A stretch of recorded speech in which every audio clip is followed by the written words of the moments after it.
Hello and welcome to confidence commerce classes. Myself Vivek Gupta. बच्चों, हम लोग कंडक्ट कर रहे हैं dissolution of partnership chapter and इस चैप्टर से आज हम लगाने जा रहे हैं असाइनमेंट का क्वेश्चन नंबर 10। तो फर्स्टली बच्चों, क्वेश्चन नंबर 10 आप लोग केयरफुली रीड करिए।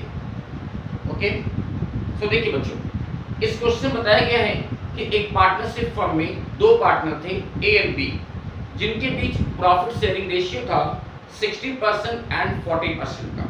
Okay, they decided to dissolve the firm on 31st March 2005, on which date some of the balances were as follows। बच्चों, इस क्वेश्चन में भी हमें डिसोल्यूशन की डेट की बैलेंस शीट नहीं दी गई है। तो जैसा हमने पिछले वाले क्वेश्चन में किया था, क्वेश्चन नंबर 9 में, वैसे ही क्वेश्चन नंबर 10 में भी करना है कि मेरा फर्स्ट वर्क होगा कि सबसे पहले हम लोग डिसोल्यूशन की डेट की बैलेंस शीट बनाएंगे। ठीक है, तो देखो बच्चों, डिसोल्यूशन की डेट के लिए हमको बैलेंसेस दी जा रहे हैं कि जिस दिन फर्म का डिसोल्यूशन हुआ उस दिन बैलेंसेस क्या थे। तो क्वेश्चन बता रहा है एस कैपिटल 2,40,000, बी की कैपिटल में डेबिट बैलेंस था, प्रॉफिट लॉस का डेबिट बैलेंस चल रहा है, trade creditors, loan from Mrs A and cash in bank. ये हमको बैलेंसेस दी जा रहे हैं at the date of dissolution. Okay, now the assets other than cash and bank realized rupees 1,90,000। बच्चों, क्वेश्चन बता रहा है कि एसेट्स को सेल करने से जो अमाउंट रियलाइज हुआ है दैट इज 1,90,000 रुपीस का। Okay, and all creditors were paid off less 5%।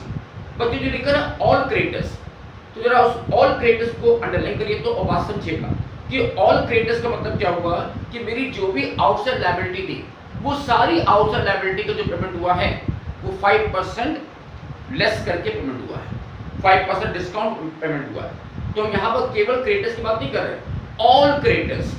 तो बच्चों, ऑल क्रेडिटर्स का मीन्स होगा कि जो भी आउटसाइड लायबिलिटी थी वो सारी आउटसाइड लायबिलिटी 5% लेस का पेमेंट की गई है। ओके, एंड फाइनली क्वेश्चन बोलता है रियलाइजेशन एक्सपेंसेस हुआ है 4,000 रुपीज का। बस, तो बच्चों सबसे पहले देखिए हम ये क्वेश्चन बनाएंगे डिसोल्यूशन की डेट की बैलेंस शीट।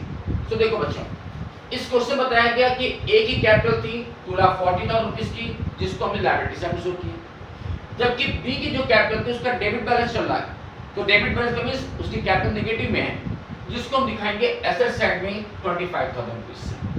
ओके, इसी तरह से प्रॉफिट लॉस का भी डेबिट बैलेंस है। तो बच्चों, प्रॉफिट लॉस में अगर डेबिट बैलेंस है दैट मीन ये क्या है, लॉस का अमाउंट है, और उस लॉस के अमाउंट को भी हमने दिखाया है एसेट साइड में दैट इज 30,000। ओके, इसके अलावा देखिए क्वेश्चन में हमको दिया गया था ट्रेड क्रेडिटर्स का अमाउंट है 40,000 रुपीस का। ओके, ये हमने शो कर दिया। मिसेस ए का लोन था 20,000 रुपीस का, इसे भी हमने शो कर दिया। कैश एंड बैंक का अमाउंट दिया गया था 15,000 रुपीस का, इसे भी हमने शो कर दिया। तो ये सारी चीजें शो कर लेने के बाद हमने ये देखा कि मेरी लायबिलिटी साइड का टोटल ज्यादा है और एसेट साइड का टोटल कम आ रहा है। तो जितना डिफरेंस आया उसको हमने क्या एज्यूम कर लिया, सन्ड्री एसेट्स है। ये हमारी क्या है, सन्ड्री एसेट्स का अमाउंट है, जो कि आ रहा है 2,30,000। बच्चों, ये 2,30,000 रुपीस कहाँ से आया, ये क्वेश्चन में नहीं दिया है, इसको हमने कैसे निकाला, बैलेंसिंग फिगर से।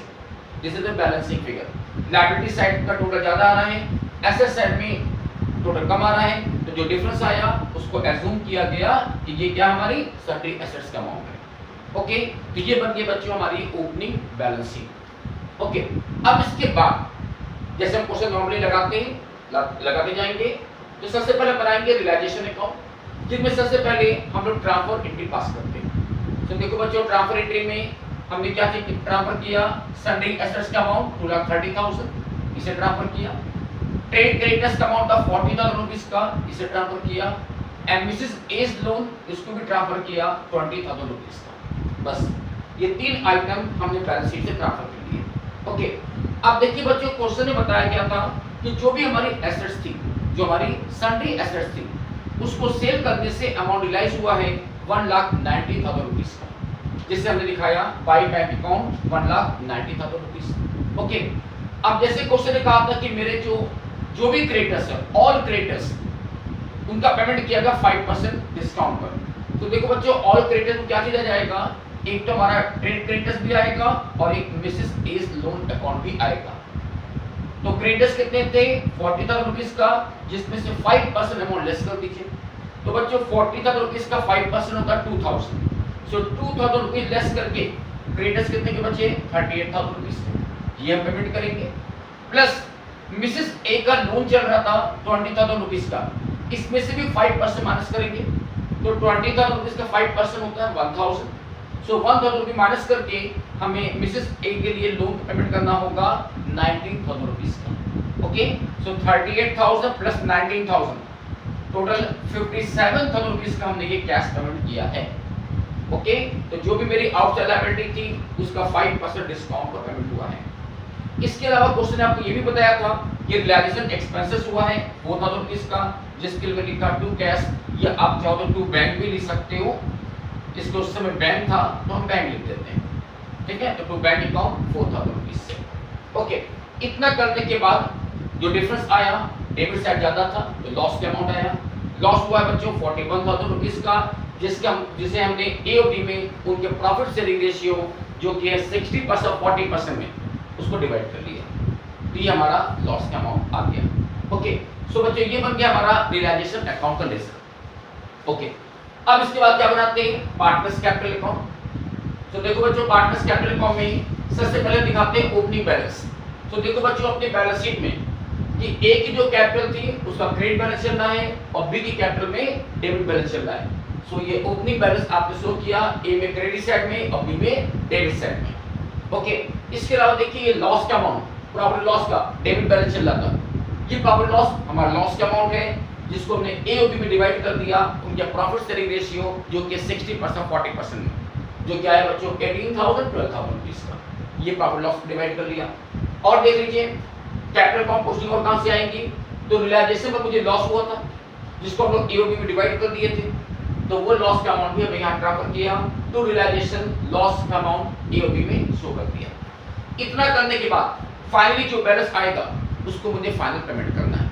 तो देखो बच्चों ए के अकाउंट में हमारा क्रेडिट साइड ज्यादा था, डेबिट साइड कम आ रहा था, तो जो डिफरेंस आया वो डिफरेंस अमाउंट हम ए को पेमेंट कर देंगे, तो ए का तो पेमेंट होगा। जबकि आप देखो बी के अकाउंट में डेबिट साइड ज्यादा आ रहा है, उसका डेबिट बैलेंस चल रहा है, तो इसका मींस कि बी के अकाउंट जो डिफरेंस आएगा उतना अमाउंट मिस्टर बी कैश में लेकर आएगा, जिसके लिए हमने लिखा देखो by bank account brought in. So difference amount 53,400 rupees mister B cash में लेकर आएगा, ठीक है। तो ए को हमें पेमेंट करना है 1,97,400 का और बी पैसा लेकर आएगा 53,400 रुपीस का। ओके, तो ये बन गया मेरा कैपिटल अकाउंट। लास्ट में हमने बनाया बैंक अकाउंट का लेसन, ये बिल्कुल इसी होता है। क्या करना है, सबसे पहले बैंक में आप ओपनिंग बैलेंस शो कर दीजिए जो हमारी बैलेंस शीट में था 15,000 रुपीस का, ये शो कर दिया। और फिर इस क्वेश्चन में जहां भी बैंक के ट्रांजैक्शन है उनकी पोस्टिंग करते जाइए। तो देखो बच्चों बैंक से ट्रांजैक्शन कहां पर हुए थे, तो सबसे पहले तो हमें एसेट्स रियलाइज हुई है 1,90,000 रुपीस की, जिसके हमने लिखा टू रियलाइजेशन 190। इसके अलावा मिस्टर बी पैसा लेकर आए हैं 53,400 रुपीस, उसके लिखा था टू बीस कैपिटल 53,400। ओके, अब देख लो पेमेंट कहाँ हुआ है। तो देखो बच्चों पेमेंट कहाँ हुआ है, तो सबसे पहले हमने जो भी क्रेडिटर्स थे और मिसेस ए लोन है उनका मैंने पेमेंट किया 57,000 रुपीस का, इसको मैं दिखाया क्रेडिट साइड में बाय रियलाइजेशन 57,000। ओके, इसके अलावा एक्सपेंसेस का पेमेंट हुआ था 4,000 रुपीस का, तो उसे भी हमने दिखाया क्रेडिट साइड में by realisation 4,000। Okay, and finally हमने ए को जो फाइनल पेमेंट किया था 197,400 हमने वो भी शो कर दिया। ओके, तो इतना शो करने के बाद हमने चेक किया मेरा बैंक अकाउंट टैली करेगा। ओके, और टैली हो गया तो इसका मतलब ये क्वेश्चन भी हमारा करेक्ट हो गया। ओके, तो ये था बच्चों हमारे असाइनमेंट का क्वेश्चन नंबर 10। होप सो आपको मेरा ये क्वेश्चन भी समझ में आ गया। तो हम अपनी वीडियो को यहाँ पर स्टॉप कर रहे हैं। Good day, thank you.